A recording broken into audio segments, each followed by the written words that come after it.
welcome back to the my new video guys and my YouTube channel friends. Today guys we are going to talk about how to own backup my data in a Tecno phone. Guys, you want to own backup my data in Tecno phone. So friends, how can you turn on in this video friends? I am going to show you guys.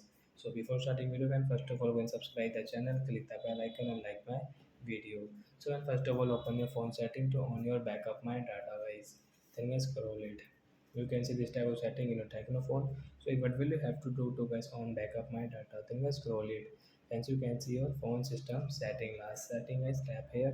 Yes, you can see your backup options. Then tap here. So you want to on, so you can see turn on now. So you can on from here, and guys you can use your backup my data setting from here guys. More detailed setting guys you can read it. So I hope friends you have understood how to turn on backup my data in a Tecno phone. So that's it guys. Thanks for watching the video friends. We will meet on next video with new topic. Before going, please go and like the video, subscribe the channel. Bye bye friends. Thanks for watching the video. Bye friends.